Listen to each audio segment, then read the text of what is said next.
gracias al apoyo de la Unión Europea. Presentación del proyecto Medidas para la Inclusión Social y Equidad en Instituciones de Educación Superior de América Latina. Realizado el 10 de septiembre de 2012 en la Facultad Latinoamericana de Ciencias Sociales Flaxo, en Quito, Ecuador. Iniciamos el acto de apertura con las palabras de Juan Ponce, director de la Flaxo. El Ecuador, en ese sentido, es un país pionero, dado que en nuestra Constitución, la del 2008, se incluyó el acceso y la gratuidad de la educación superior. ¿Hasta qué punto esto está generando un mayor acceso equitativo a las universidades? Es una tarea pendiente a ser investigada, pero hemos dado un avance muy importante. Otro elemento clave en términos de equidad, además del acceso, es la calidad de la educación. Si es que tenemos dispares niveles de calidad de la educación entre, por ejemplo, universidades públicas y universidades privadas, no estamos consiguiendo el objetivo de equidad ni de inclusión social.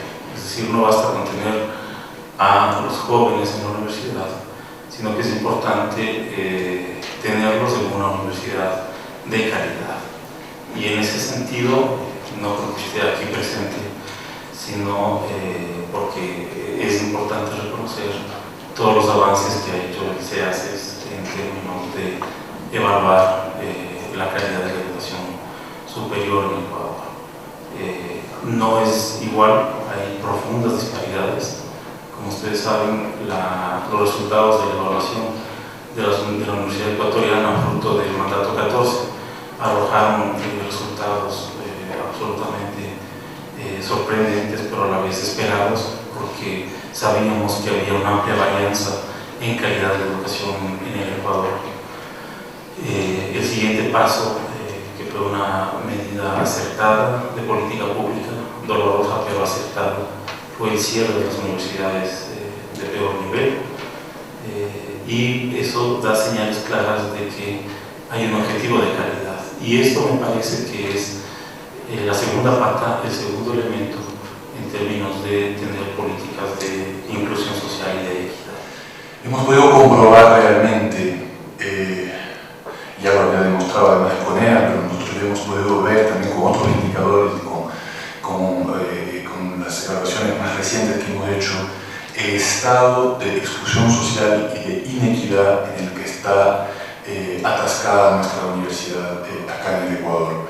Y esto es válido tanto para la universidad privada como para la universidad pública. Son realidades muy diferentes, muy disímiles, con retos muy diferentes, pero que en ambos casos podemos hablar de exclusión social.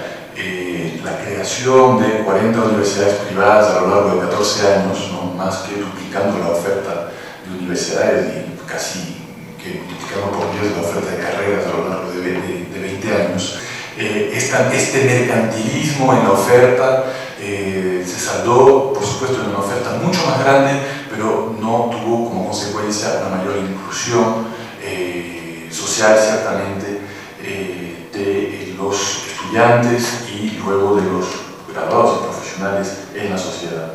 En cuanto a la universidad pública, hemos visto una universidad pública muy excluyente, principalmente a través de procesos de acceso que fueron bastante injustos, en algunos casos bastante arbitrarios, y una universidad pública que además no tiene procesos democráticos internos, ¿no? Una universidad pública que ya no era, bueno, en la mayoría de los casos no era un mecanismo para acumular capital, como sí lo era en algunos casos la universidad privada, pero sí un mecanismo para reproducir poder, ¿no?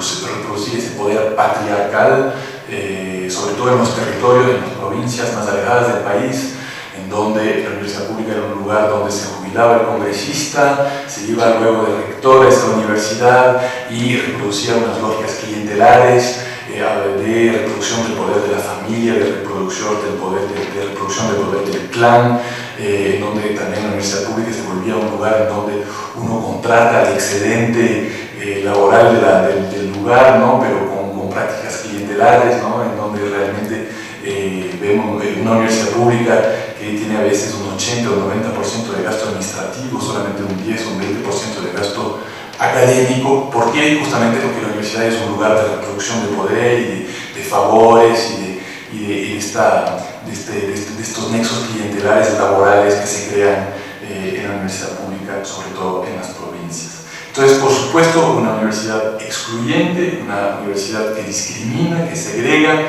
y que no logra ser un lugar de democracia ni un lugar de emancipación y de democratización de la sociedad. Quería contarles un poco la importancia que nosotros dimos a este proyecto desde el 2008, cuando por primera vez Marianne Brain y Marta Zapata de la Universidad de Berlín presentó al programa de estudios de género y de la cultura este proyecto. Desde ahí hemos estado bregando por tener este financiamiento y porque nos ha parecido fundamental la inclusión social, como decía Juan, es parte de la política de Flaxo, y sobre todo porque desde el programa de estudios de género y de la cultura vimos que además del tema de género era fundamental este proyecto porque contemplaba desde esa perspectiva de género una visión mucho más amplia que tenía que ver con el tema de la inclusión social de sectores vulnerables de la sociedad, como sectores étnicamente excluidos, como sectores vulnerables socialmente, como discapacitados, migrantes,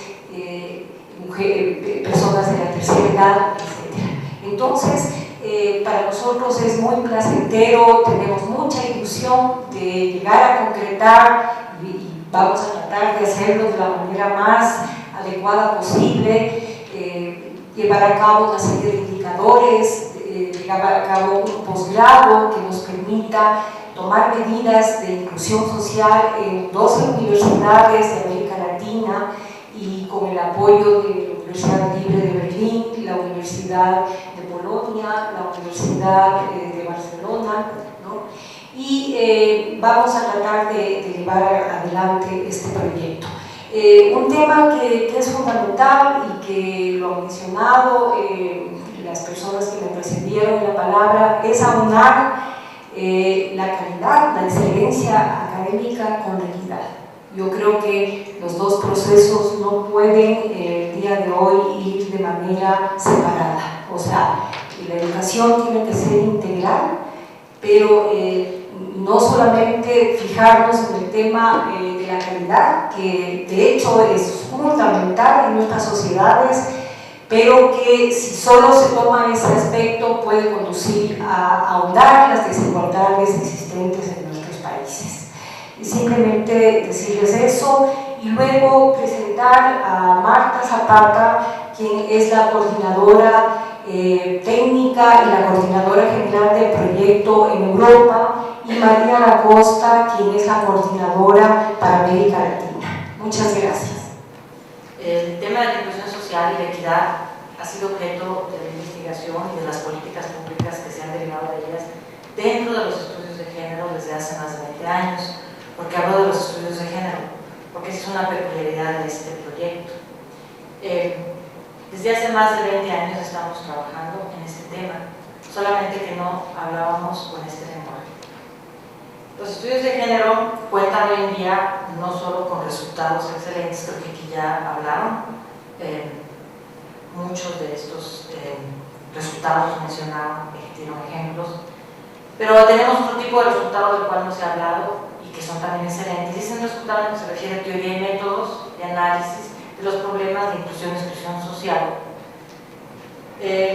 Así como hemos desarrollado programas de investigación, se han implementado también programas de equidad de género en todos los ámbitos de la sociedad, no solo en la educación superior.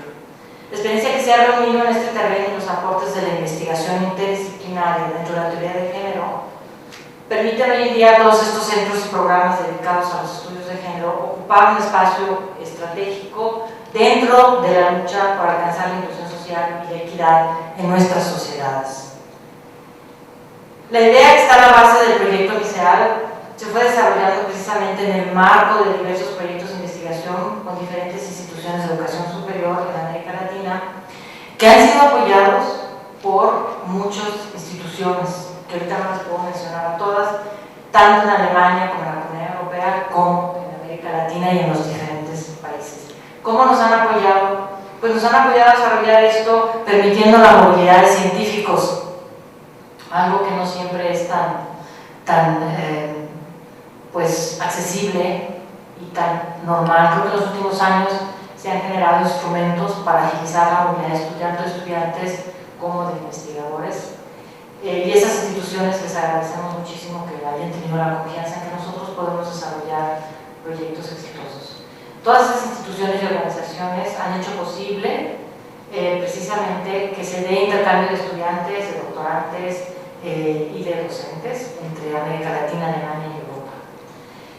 Ya mencionó Ana María Bechel precisamente que en el 2008 iniciamos los primeros esfuerzos para desarrollar una propuesta para la Comunidad Europea. Sin embargo, en el año 2010 reunimos por primera vez representantes de 16 instituciones de educación superior de América Latina y Europa en Berlín para discutir en el marco de un congreso sobre inclusión social y equidad en las instituciones de educación superior de América Latina la posibilidad de desarrollar un proyecto común que partiera de experiencias científicas comunes en el terreno de equidad de género. Se escogió como punto de partida teórica el paradigma de la interseccionalidad para desde ahí criticar y reformular medidas de inclusión social y equidad a diferentes niveles. Es decir, la crítica no solo se dirige hacia proyectos o políticas públicas de inclusión social en general, sino también a la inclusión social que ha llevado el nombre de transversalización de género o equidad de género, porque ahí también habría que darle una mirada crítica y ver cómo podemos desarrollar nuevas propuestas o cómo podemos reformular a la inclusión social y equidad vista desde una perspectiva interseccional que es mucho más amplia y que deja ver otros niveles que permiten pensar políticas públicas o desarrollos de inclusión ya no como políticas sectoriales o de proyectos sectoriales, sino más bien como un tipo de proyecto más integral.